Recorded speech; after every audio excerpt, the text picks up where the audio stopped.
with the distinguishing thing I wanted you to kind of hang your hat on. Yeah. Variable versus fixed. Excellent. What's your name again? Nick. Yeah. Okay, you're Nick. I have a Noah and a Nick on the other class, so extra credit point for Nick. Let's see here. What's your last name, Nick? First letter, last name? H. H. All right. Nick gets the ball rolling here. So, good. Fixed versus variable. So some things change with the quantity that's being produced, and some things do not. And so that's where we're going to pick up on. But let me burn through the attendance here real quick, too. I have a new sheet so I can actually see. Benton. Bronner. Here. Carney. Castling. Churchwell. Cohen. Corger. Curtis. Durant. Dye. Zinge. Here. Epperson. Here. Esch. Here. Figaro. Here. Galbraith. Hammer. Here. Hutchinson. Harrison.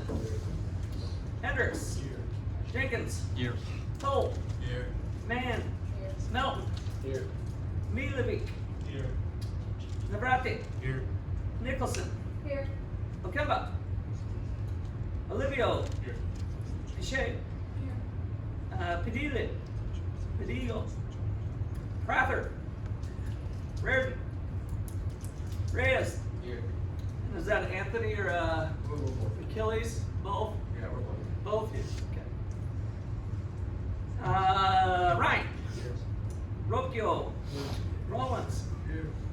Rovito. Sargent. Here. Schultzbach. Yep. Six Killer. Spencer. Here. Swanson. Here.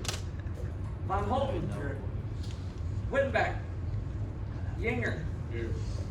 And Von Holten, was that your keys that we found in the hallway? Did you find them? Got them? Okay. Kevin actually found those yesterday. I'm like, I think keys in my class. All right, so fixed cost, variable cost. All right, so the formula that we left off with yesterday is that our total cost of production can be separated into total variable cost and total fixed cost. So we add those two things together, and variable costs vary with quantity produced. Fixed costs do not vary with quantity. So what was kind of the easy fixed cost yesterday? What sticks out in your mind of something that didn't change no matter how many beeps we had? Yeah, rent. Yeah, I think rent's a good one to remember. So the landlord doesn't care if you sell anything or not, pay the rent. So the example here, maybe the rent for the building. And with our example yesterday, the one that has a direct correlation is the products being sold. The inventory is changing as we produce quantity. So then we had lights and electricity and other things. So we get that out. So let me rewrite that here. So total variable cost plus total fixed cost. Okay, so now it's also convenient to look on a per unit basis because we look at price per unit. So if I go to Walmart to buy this mug and I see that it's priced at $18, it'd be nice to know, well, what was the average cost of making this thing? Like how much money is Walmart making off of it, right? So if Walmart was making, if they had average total cost per unit of $10, how much did they make on the mug? What was the average profit then? If price was $18 and the average total cost was $8, right? So it's kind of a quick and easy way to do that. So how do I change this number into average total cost? So imagine this number is, $1.8 million or something. It's all the cost of doing business for maybe a whole year. How do I change it into the average total cost of making these mugs? What do I need to do to it? Jesse? You divide it by 2? Divided by not 2, but division by How many numbers? how many units you sold, right? Yeah, so not it could be 2, but it could be 200,000 too, right? So I divide by the quantity. If I made 1.8 million of these things and the total cost is 1.8 million, 1.8 million divided by 1.8 million is $1. It's $1 per unit. What I do to one side of the equal sign, I got to do to the other side of the equal sign. And so this gives us a convenient way to look at cost on a per unit basis. And then this is the average total cost. And it is also equal to the sum of the average variable cost plus the average fixed cost. So you guys should memorize what's in this rectangle. Put a little note to yourself to memorize that. It'll be very handy as we go through various things. There's like, 5 formulas or so wrapped up into this. The one we started off with was the sum of those two equals the grand total. And now we've got average total cost defined, average variable cost defined, average fixed cost defined by this formula. And then we've got the sum of the averages. So there's a whole bunch of things going on with that expression that's really helpful mentally as we think through the cost of production for the firm. Okay, any questions or comments so far? Formula goggles means we got to pull out some graphing goggles. So what does the total fixed cost function look like graphically? So we've got our units here, 10, 20, 30, 40, whatever, getting bigger as we go this way. What does the total fixed cost graph look like? If you had to graph it, what would the total fixed cost function look like? Yeah? Gets high as we got more quantity. So more quantity and it's getting higher. So something like that, upward sloping? Yeah. Does everybody agree with that for fixed costs? Let's see, who was my rent person? For fixed cost, sorry. Yeah, this is for fixed costs. Oh yeah, no, that's not. So you're retracting? Yeah. Okay, so what do you think it looks like, Simon? Straight line, yes. So for fixed cost, if my rent is $10,000 per month, I've got a pretty big facility. Maybe I'm located in Boston or something, or some of our other towns with some high commercial rents.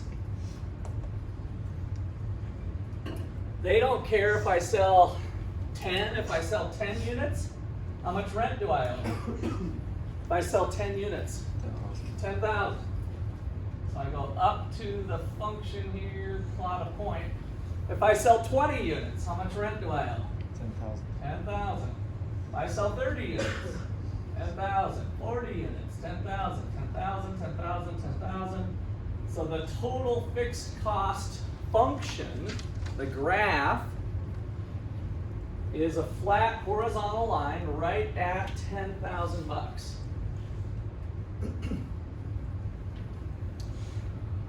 What does the average fixed cost function look like? Average fixed cost function. Get somebody else in the action here. What do you think? The average fixed cost function. Tim, how about a number between 7 and 13? 7. 1, 2, 3, 4, 5, 6, 7. 7, you said? Okay. 7. What do you think average fixed cost? It's like, it's most what you have to do, or like, whatever, how much is the bill, Yeah, so I mean, what do you think it looks like when you say in the middle? Like here, we're dividing by the quantity, right? So first of all, everybody cool with what I got here? The average fixed cost of production is the total fixed cost divided by the number of units you produced. So imagine that laying out in space here. You could do something similar to like what we did with 10 units, 20 units, or whatever. What do you think what would be the general shape of it? Would it be upward sloping, downward sloping? Would it be another, fixed line? Would it be a vertical line? I'm just trying to think, what does this thing look like? Downward sloping, good. Good intuition. Why? I'll just say you're correct. So you're correct on the downward sloping still. Trying to build the confidence. Here we go. Would it be because you're like not taking the whole Okay, so how do I get half of it? What would I be dividing by, like precisely, if I took half of it? how you snow? Yeah. If I took, I was assuming half of it, meaning half of 10,000. Yeah, you take 10,000 or divide by the number of units. Yeah, divide by the number of units. So if I only produce 2 units, what's the average fixed cost per unit? 5,000. So check it out. This thing is dropping like a rock. If this is 10 and 2 is somewhere over here, then right at the midway point is 5,000. There we go. What's the average fixed cost of producing 10 units? Simon? I think if I'm a good lip reader, I think you got it right. 1,000 units, right? So at 10 units, 10,000 divided by 10 units, we're at 1,000 already. Okay, so not only is it downward sloping, but it's dropping like a rock, right? So it's actually a curved line, and it's going to come down, but then it never touches the horizontal axis. It can get down to pennies though, right? So the average fixed cost curve would be this red line. Downward sloping.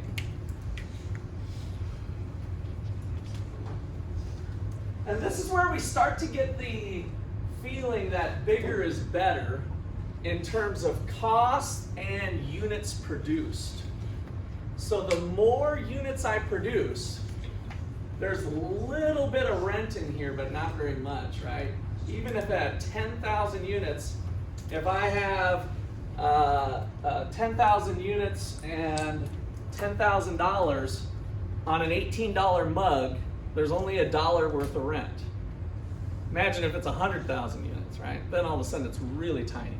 So my fixed cost on average is dropping. So I want to make sure I'm kind of finding a balance between my fixed cost of production, insurance, marketing, rent, right? We went through a number of fixed costs, the cooler levels, all the things in our grocery store. We want to find the right thing. We got to have the right volume being sold so that we're keeping that, at a level that works for us. I don't know what that level would be. There's not a magic way to say that without introducing some other things that we're going to get to. Okay, so questions on that? All right, so now a little bit tougher one. We're going to graph the average total cost and the average variable cost. And so the first thing you can draw is the average total cost. And for reasons we'll get into, it is a bowl shape. It looks like a U.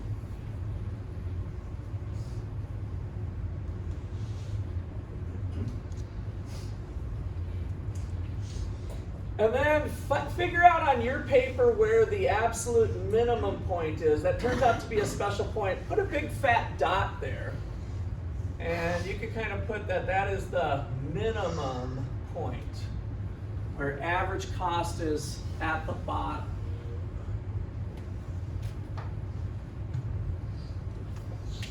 All right, now the average variable cost is similar, but there's a little bit of a trick. So all eyeballs up on the board here. Watch me draw this thing. So it's going to be a bowl shape, but the bottom is going to bottom out somewhere to the left of this line. And then as you come up, look at what's happening. I'm getting closer and closer to the average total cost line. So then draw another big fat dot, and that's also the minimum point now of the variable costs.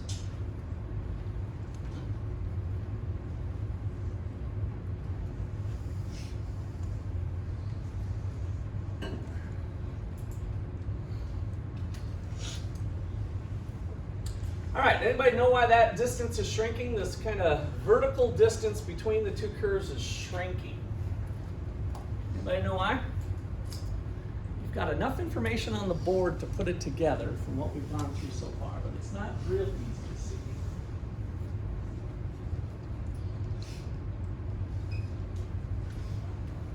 Anybody see it?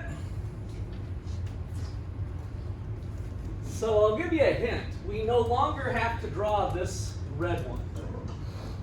We don't have to draw that anymore. There's enough information up here.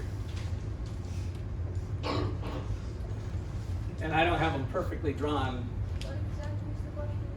So what is this vertical distance? Why is it shrinking? Why is it shrinking? Is it the fixed cost? Yes. So what is the vertical distance? It's the average. The average fixed cost. The average fixed cost. So check it out. If again, these two graphs don't correlate perfectly together here. So, but if I pick off 1,000 units over here, how do I find, this is where you all got to get comfortable how to interpret a graph. So pay special attention to this because we're going to do this a whole bunch the rest of the whole time together. We go for 1,000 units. Oh, you're making 1,000 units? Well, what's the average total cost? Well, I go up to the average total cost because it possesses that information, and I hang a left and I read off that number. The average total cost of producing 1,000 units is, let's just say, $15. So now I know that the average cost per unit when I produce 1,000 is $15. The average variable cost, I go up to the average variable cost curve, hang a left, and the average variable cost I learn is $11.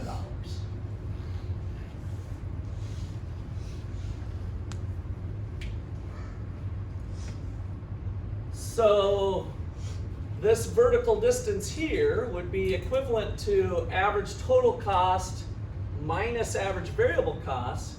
$15 minus $11 gives me $4. And what's that $4 equal to? The average fixed cost. So this formula right here that I had memorized from 5 minutes ago tells me that the average fixed cost is the difference between average total and average variable. If I do a little algebra here and I bring the average fixed cost to one side, the difference between the two is $4. Graphically, it's this vertical height here. So this vertical height is the average fixed cost of $4. So the reason we don't have to really graph this anymore is because we've already got that data up here and we don't want to make it messier than we have to. Okay, questions or comments there?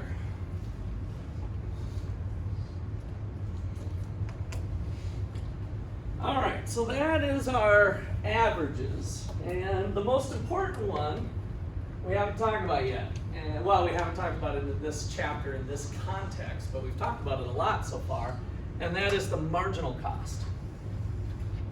So marginal cost, which I think was first introduced maybe even in chapter 2.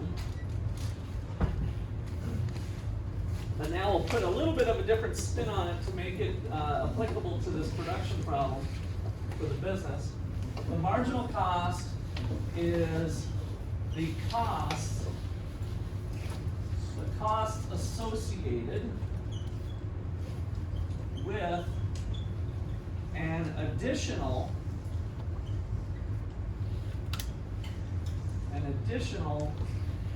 unit of production.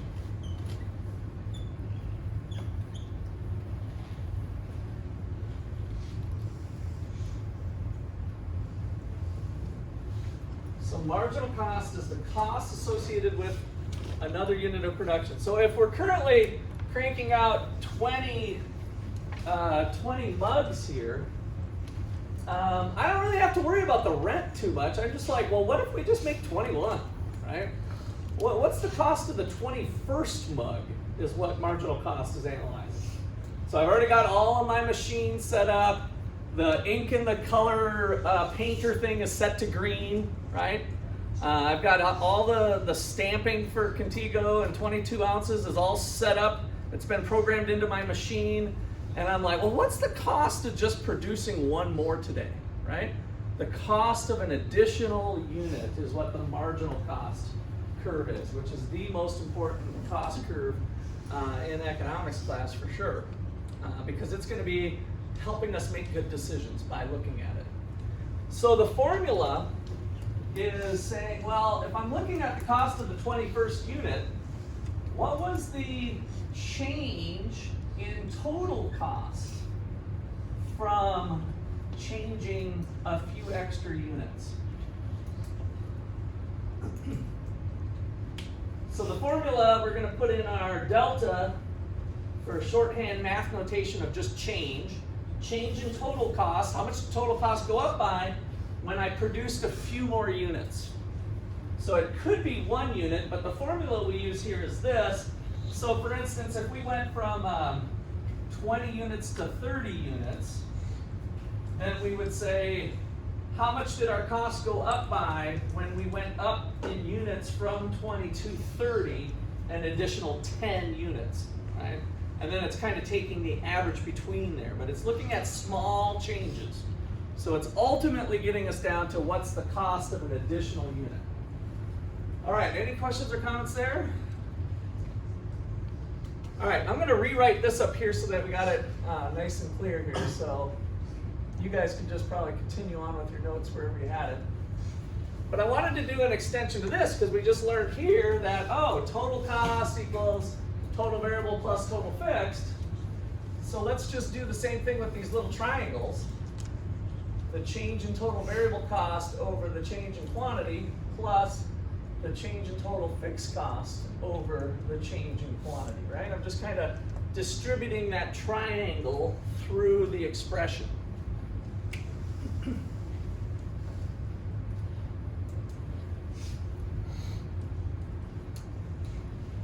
So now this gives us kind of a full-blown formula for marginal cost. We can do a little simplifying here. This formula can be simplified. Does anybody see how we could simplify that formula, make it a little shorter, a little cleaner, a little smoother? Does anybody see that? Yeah, Seth? Would you like put the total variable cost plus the total fixed cost divided by Like make this divided by triangle Q only? yeah. That would be one way to do it, and you're right, we would eliminate one of those. So he's saying we could take the sum up top divided by triangle Q. But there's an even bigger simplification than that. Is it Noah? Ethan. Oh, that was my second guess. Okay. Would you do the average? No, we wouldn't bring in anything to do with the average. There's something even better than that. I'll give you a hint. It has to deal with this end term. Think about that end term. The end term is saying it's the change in total fixed cost when I increase quantity. Yeah, Tim? There should be no change in fixed costs, so we can just cross that out right now. Yeah, it's 0, right? How much does my rent go up by when I produce 10 more units? Nothing. So this is a 0. Fixed costs don't change with quantity by definition. Do not vary with quantity, right? So this sucker just goes away. And so what's cool about that is that we've got just these to hang our hat on. Marginal costs, we can think about the change in all of the costs changing, but in reality, the only thing that's changing is variable costs by definition. And so you can use either one of those two to get the marginal cost. And so hint, for some homework problems, they might just tell you variable costs and fixed costs and not actually give you the total or something. So it's okay to just hang your hat on variable costs. That's the only thing that changes anyway. Okay, questions or comments there? All right, so graphing it. Here's another fun one. So this thing is actually J-shaped. So watch me draw this. The reason I got these minimum points is it's going to be J-shaped and it's going to cut through the minimum points. So draw that on your graph. So we got these minimum points.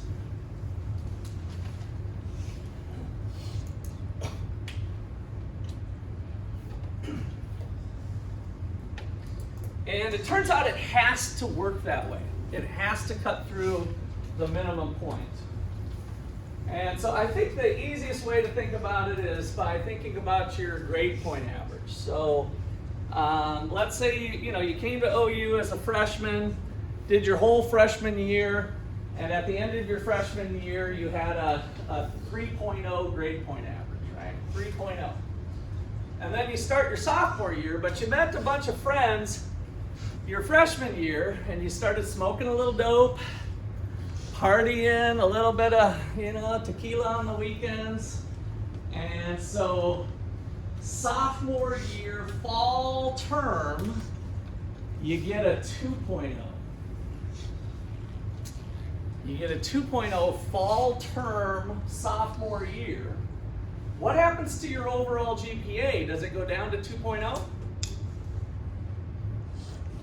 No, right? It's just going to go down, but not all the way down to a 2.0 because those are your marginal grades, right? The fall term, all of your grades are calculated into your overall GPA, but it is going to bring it down. So, mom and dad aren't happy with you. You're not even happy with you. So you pare down on the use of legal and illegal drugs. And good news, you end up getting a 2.7 for your spring semester sophomore year, and your overall GPA had fallen to a 2.7. So you have an overall GPA of 2.7, and now after completing your sophomore year spring term, you get a 2.7. What happens to your overall GPA?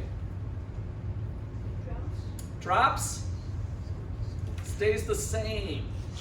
So when you add new grades that are the same average as all of your previous grades, your overall GPA is going to stay at 2.7.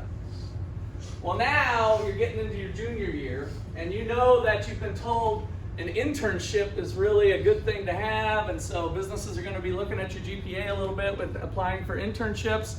So you buckle down, and fall term junior year, bullets across the board, all A's. Isn't this a nice ending to the story? 4.0.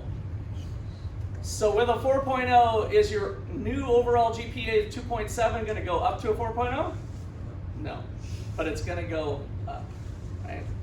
So that relationship is what's going on here with the production of hamburgers or with the production of mugs.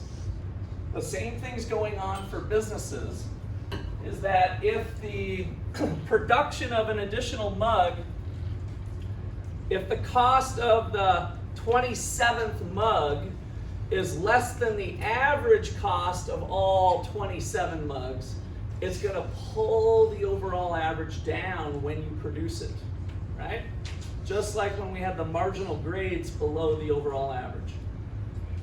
Then when it hits the average, when they're equal, there's no change. That's the bottom part. That's the turning point. And then if I continue to produce more mugs, the cost of the next mug here is $28, and the overall average of all 28 mugs was $20. It's going to cause the average to start to come up. So that's our relationship between marginal and average, and why we get this thing cutting through the minimum point of each. Okay, questions or comments there?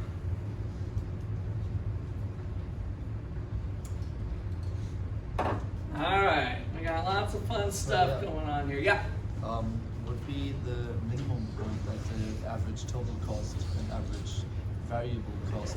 Would that be the most efficient way or quantity to produce said item? Okay, so the question was whether, let me just say, you said variable, but these are kind of interesting points here at 600 and 450. So, is this the most efficient point? Is kind of what Tim's bringing up, right? And I don't know, do you want me to focus in on variable or average, or you don't care? I don't know. Okay, Yeah, let's say you're on just curious total. about the minimum. Yeah. Okay, so yeah, at 600 units, the 600th unit was costing the same amount as the average of all 600 units. So we got that. Is that some sort of efficient point? There is one part of efficiency called production efficiency that it is, but it's not doesn't necessarily correspond with the profit maximizing point. So this is kind of similar to what we did last week, where I showed you the total revenues. We looked at where revenue was maximized, but we said, be careful, we're not here to maximize revenue, we're here to maximize profits. And so this is kind of similar, that this shows a minimum point for average total cost, but it turns out the minimum point of the average total cost may not be where the profit maximizing quantity is. Okay, anything else there? All right, well, the other astute question nobody asked, what's going on with the J? Right? I mean, come on, that's kind of interesting. What? Well, I just kind of threw it at you and you guys just swallowed it up. But we kind of have another minimum point really here with the J, and then we got this J going on, which means the cost of additional units is falling, and then it starts rising really rapidly, right? So that question comes to us by looking at something a little different with the productivity in the actual production process. So the production process is more of a physical thing. So the first thing to talk about here with productivity is the physical production process. And so why I say use the word physical is that we're not going to be dealing with dollars in it at all. So this is kind of engineering, if you will, in a sense. I put in some units of input and I get output. So the physical production process is that we're going to have inputs of maybe 2 acres of land and 40 laborers and 4 machines, and out comes a mug of beer. Maybe a little bit of foam there. Super Bowl Sunday. So we've got inputs being used to make output. And you can kind of think about this being an engineering concept, right? And so we got, 100 beers, I guess, 100 beers. So now we can say, well, what is the productivity of these inputs? So we can start to analyze, the productivity of our land or our people. So let's kind of focus in on the people. If I have 40 people making 100 beers, the average product of labor, the AP on average, the average product of labor is the number of units of output divided by the number of units of input.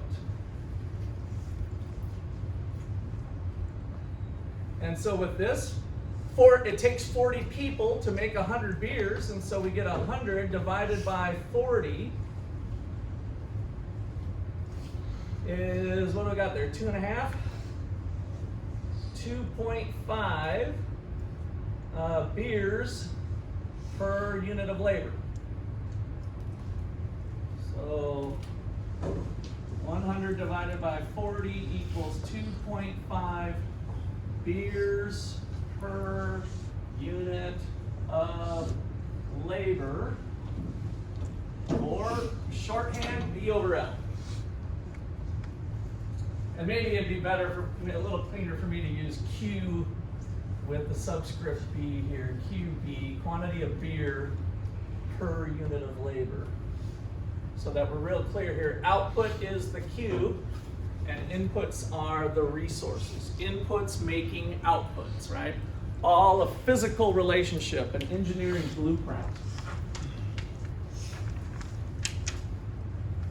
And so businesses might find it possible to make 100 beers using 6 machines and 38 people to make 100. They could still make that same 100 by buying 2 more machines and having 38 people instead of 40, right? So they can find another engineering blueprint to make 100 beers. But what blueprint do they pick if they're a profit maximizer?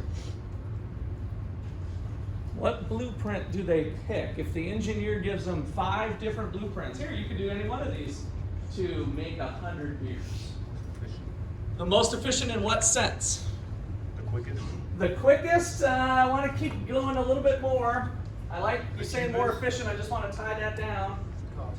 The cost, not just the quickest, because I don't even have time here. I'm actually holding time constant implicitly.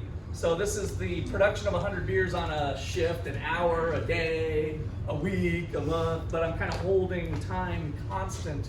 So time is always a good thing to bring up, but how it's handled with each one could be a little bit different. So here, I would pick the blueprint that was the least costly blueprint, right? The least costly blueprint would be the one that maximizes profits. So, note, we may have 5 different combinations of resources possible to make 100 beers. We may have 5 different combos of resources to make 100 beers. The firm is going to choose the least costly method. So the firm wants the one with the least cost. So let's put total cost in here. The least total cost.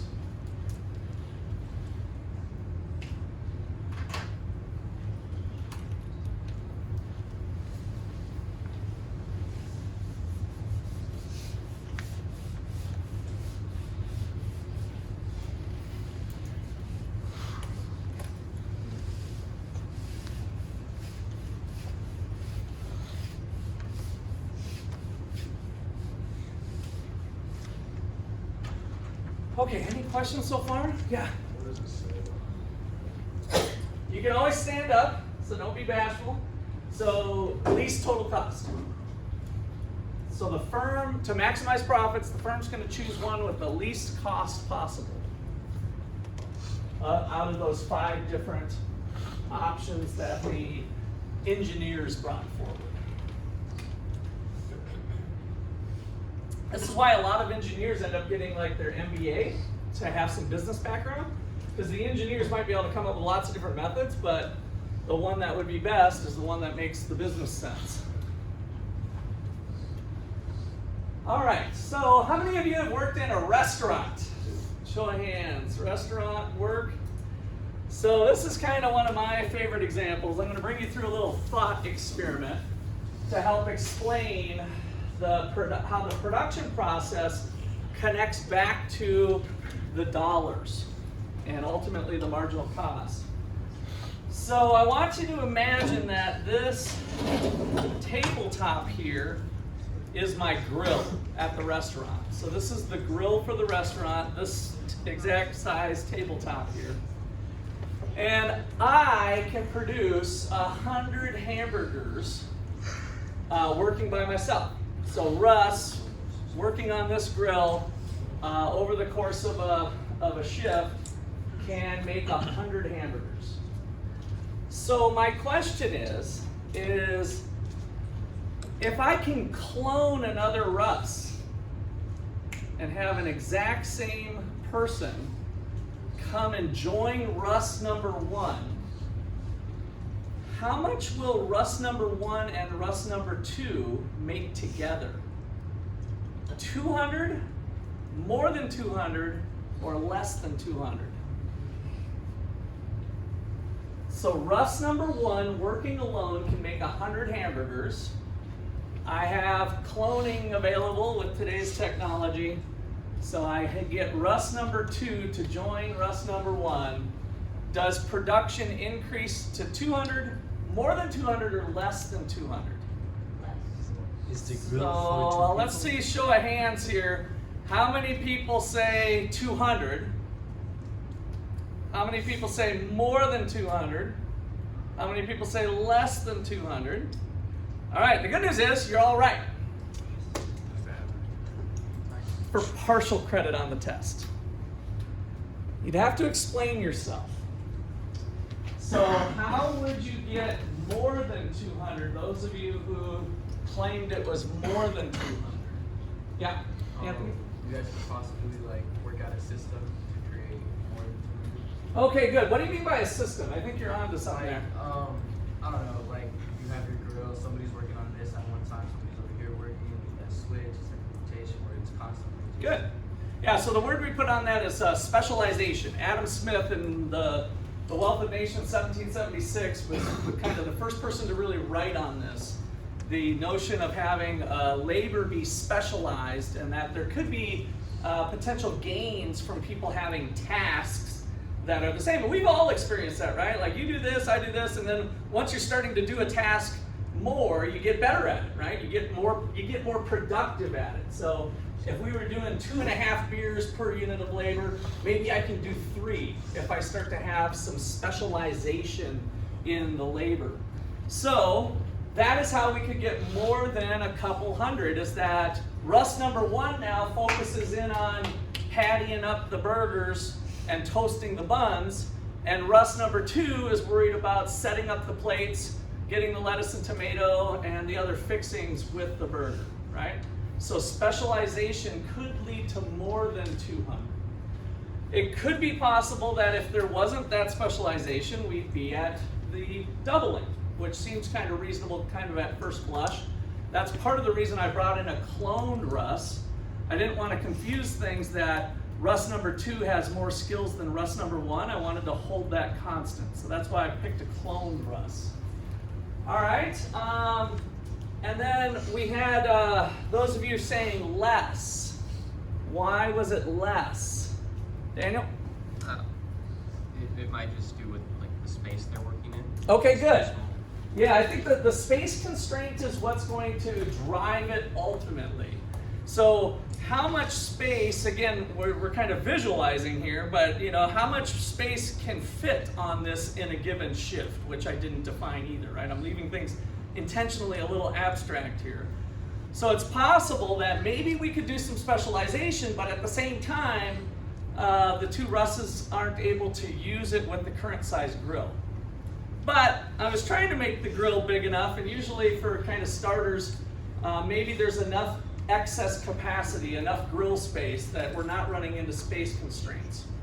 So now we got, well, 3 different answers. Well, what's the answer? Well, the answer comes about by adding another Russ. And maybe another Russ, and maybe another Russ. So Russ number 3 comes in. Are we gonna now have that more than doubling effect again? Or even or less? So how could we get the more than doubling effect again? That's still possible. So Anthony, you were kind of our specialization guy. Do you want to take that one? If I brought in 2 Russes and we had what we said, 3 Russes. I'm guessing the same thing, right? You just build a system. Build a system, more specialization, right? And so what about a 4th Russ? More specialization possible for hamburger production? Maybe one person's focusing in on toasting the buns only.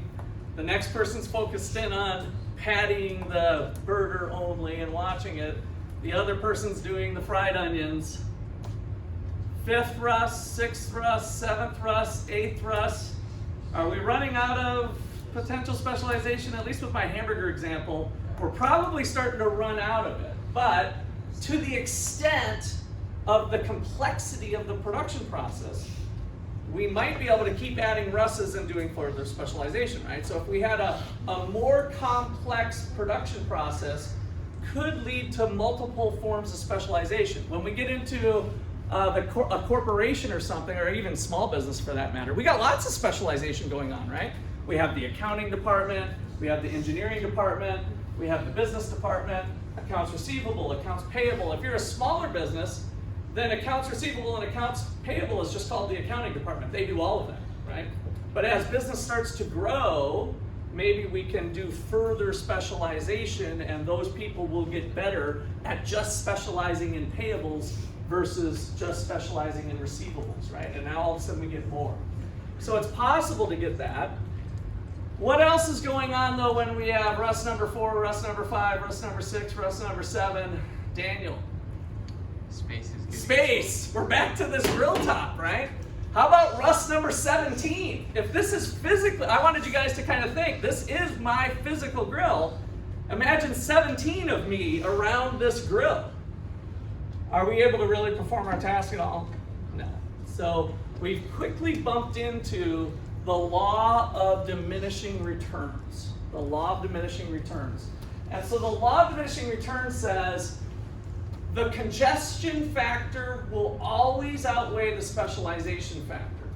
You will eventually get to diminishing returns because of some constraint on one of the resources. So that's why we call it a law. So when we throw the word law out there, we mean that this is kind of the way the world works here. So the law of diminishing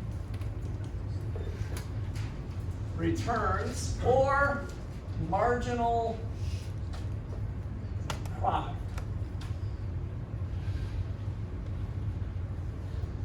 Which we'll be using kind of the shorthand notation here of MP, marginal product. So you can use these two terms interchangeably. The law of diminishing returns, it's the returns to adding another Russ, or it's the marginal product of an additional Russ. I add a Russ, how many more hamburgers is that Russ making? So either one of those you can use interchangeably. And so it goes something like this. As you add more and more of a variable resource, as you add more and more of a variable resource, from our example, this is Russ the cook. As you add more and more of a variable resource to at least one fixed resource, This is the capital grill, the grill space. As you add more and more of a variable resource to at least one fixed resource, the additional product from additional variable resources, additional Russes,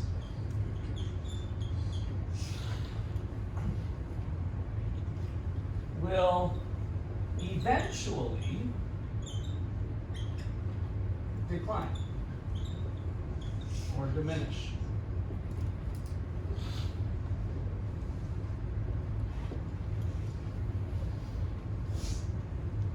And the product here with my hamburgers is the product is the hamburger, is the other one I was going to sneak in there to connect it back to our example.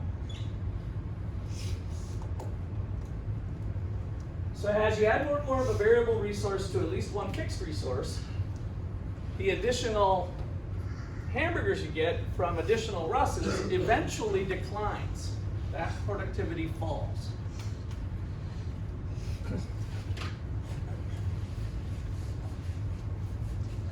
All right, so let's put some numbers to this thing, to this little thought experiment, and then eventually tie it back to cost. So start on a fresh page of, we're gonna have about 7 columns of data across here.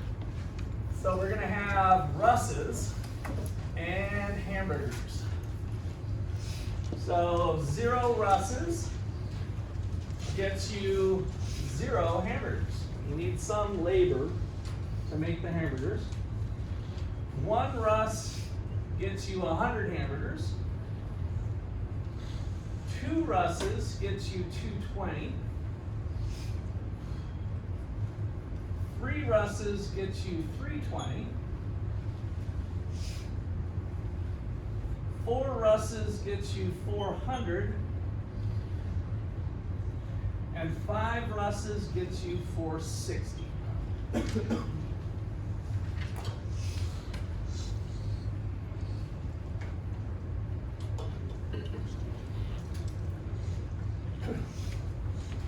So next we're going to have the marginal product of labor of Russes, which is the change in hamburgers from additional Russes.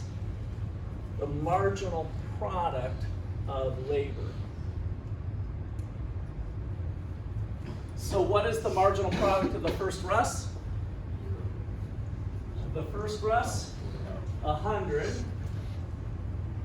The marginal product of the second Russ, 120. So now it's the change, right? We go up from 100 to 220. So the second Russ, despite being identical to the first Russ, is adding 120 units. Why is it going up? Anthony, who now left us, had a sport or something, presumably. Why did it go up? Because you have more people working, so you get stuck up. What were they able to do more of? What made the system produce more product? Madison? Specialization. So that's the word we're hanging our hat on here. So this move here got us more product, an increase in product through specialization. And then the third Russ, marginal product, 100. And now notice we're just going from 320 to 400. The fourth Russ added 80. The fifth Russ added 60.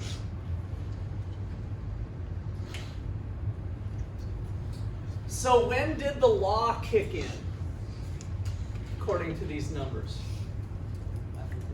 After 2, right? These numbers are all going down. So after 2, very good. We've got the law of diminishing returns kicking in, where we're having the congestion problem, the fixed resource problem of not having enough space is kicking in, and so we're getting diminishing returns from additional Russes, even though initially we didn't see that because specialization won out, so to speak, won the battle. All right, good. So now, what about this average product of labor? So the average product is the quantity divided by the number of russes. So the first one here is 100 divided by 1 gives me 100. What's the average product when I have 2 russes working for me? On average, per russ is making 110. So we're taking the total production of 220, and then we're evenly spreading it over all the russes, which is 2, I guess we're saying on L. So 220 divided by 2 gives me 110. 3 russes,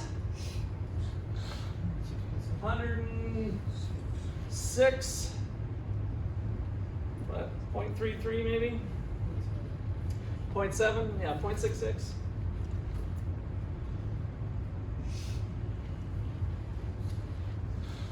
Four russes, we're right at 100. And then with 5 russes, on average, we're making 92, is it 92? Who's got their calculator out? No phones yet. 92?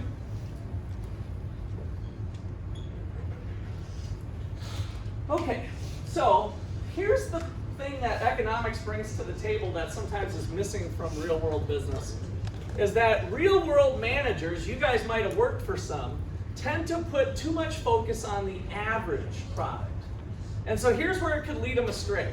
Suppose that we've been currently making 400 hamburgers, and we get a phone call in that says, hey, for this big Chiefs party that we're having, we want to buy 100 hamburgers for a special order for lunch. And so the manager looks at this and says, oh, 100 more hamburgers, no problem.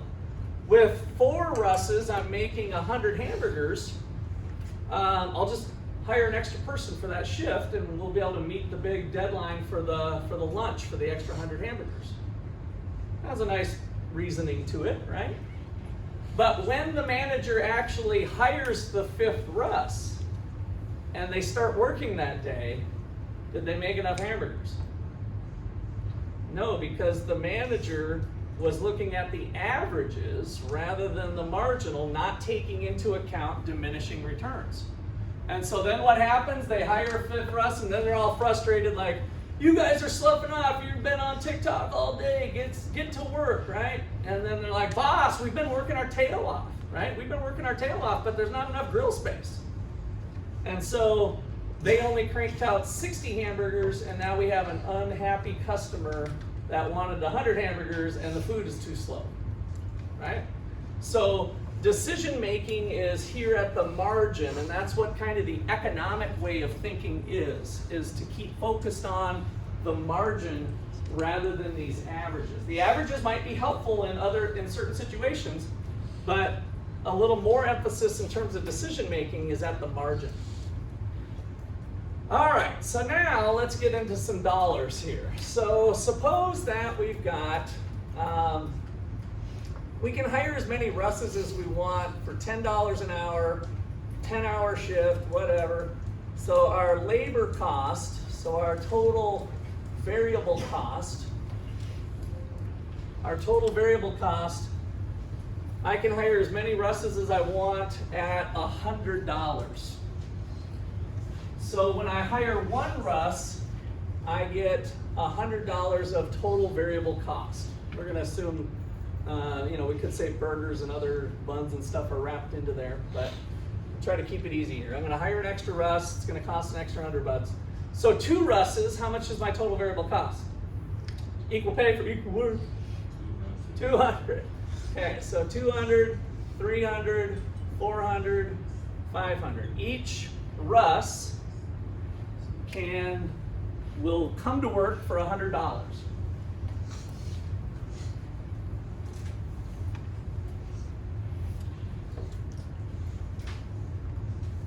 All right, and then we've got some fixed costs with our grill and everything else. Our total fixed cost is $100. So you're gonna see a problem like this on your homework or test. How do I start this table off here if it's kind of a fill in the blank? If I make 0 hamburgers, how much is my fixed cost if my total fixed cost is $100? If I make 0, what's my total fixed cost? I'm seeing a 0, I'm seeing 100, 200, 0. How many people say 0? If I make 0 hamburgers, fixed cost is 0, total fixed cost. How many people say 100? Good, the hundreds win. All right, so I still got to pay my rent, right? Whatever these fixed costs are, I still have to pay my fixed costs. Now, what if I produce 100 hamburgers? How much is my fixed cost? 100. What if I produce 220 hamburgers? 100, 100, 100, 100, 100. So my rent doesn't change. So when you start to look at a schedule of numbers, the fixed cost is constant all the way down regardless of how many hamburgers are being produced. All right, so now, of course, we learned earlier today that the sum of our total variable and total fixed costs equals our total cost of production. And so at 0 Russes and 0 hamburgers, I still have some cost. I still have to pay my fixed cost of 100. What's my total cost with 100 hamburgers? 200, 300. It's just going to go up by 100 each time. 500, 600.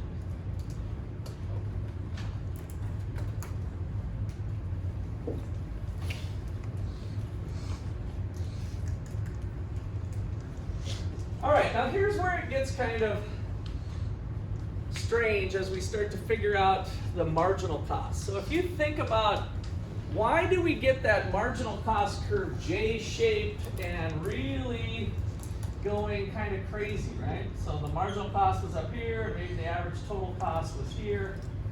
You know, why is this thing like escalating really fast? And so if I think about, well, I can hire Russes, equal pay for equal work. Each Russ is $100.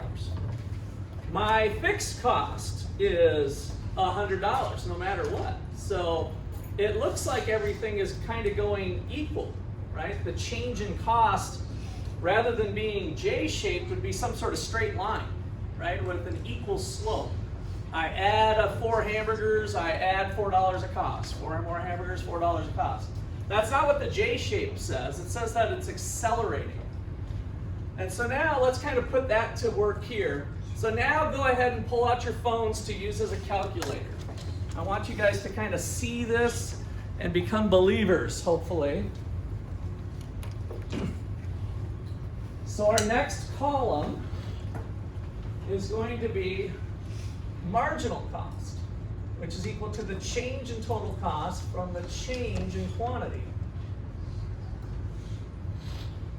So, what is the marginal cost of the bumping up to 1 Russ and having 100 hamburgers? What is my marginal cost?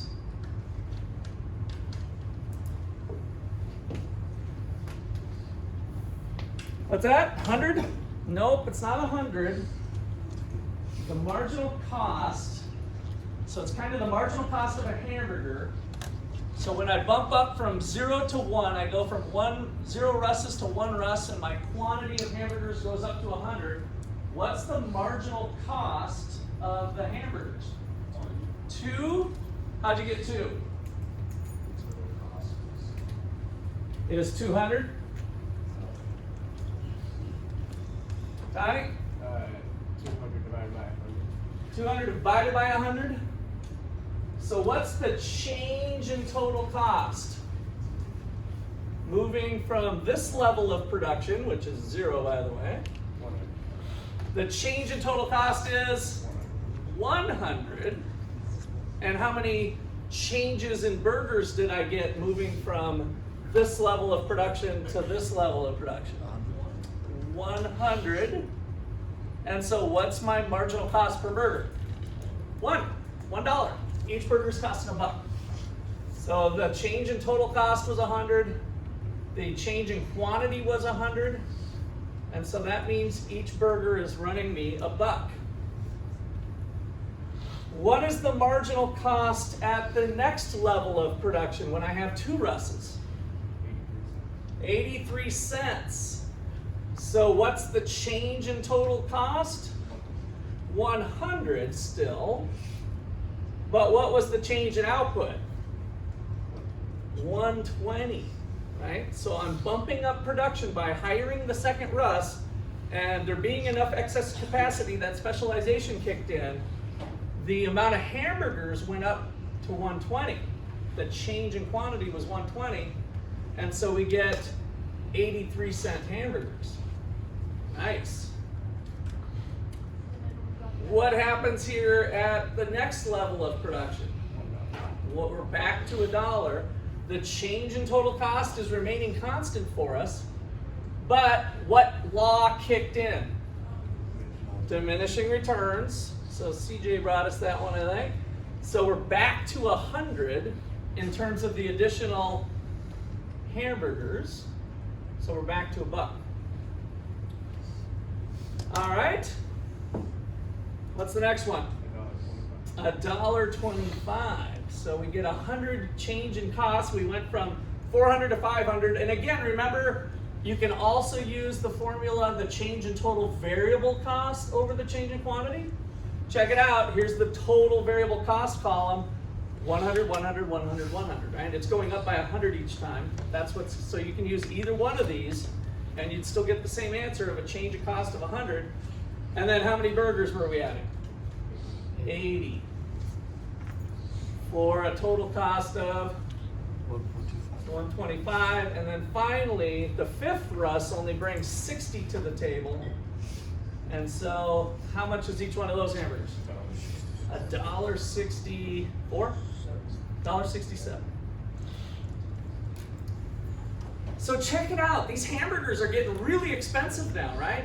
Because the Russes are starting to run into each other. In fact, if I hire the 17th Russ, and the 17th Russ only adds, so we're going down this scale all the way down to here, the 17th Russ adds 1 stinking hamburger to me. How much was the marginal cost of that hamburger? If I added one, I hired another Russ, he was only able to make one burger, 1 stinking burger. How much was that hamburger? That's a $100 hamburger, right? So this, right, which makes sense if you go back to my thought experiment here, that extra Russ isn't doing anything, right? Because they're bumping into each other. He's just kind of sitting on the sidelines. Maybe he's able to do one thing, but he can't do much. And so that's causing this thing to accelerate. All right, so let me just write it first. Note, the law of diminishing returns implies the law of increasing cost. And it's really marginal cost.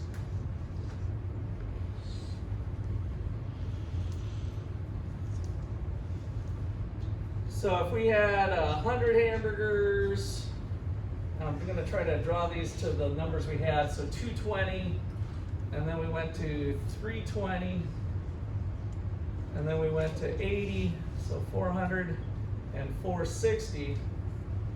This kind of helps our graph.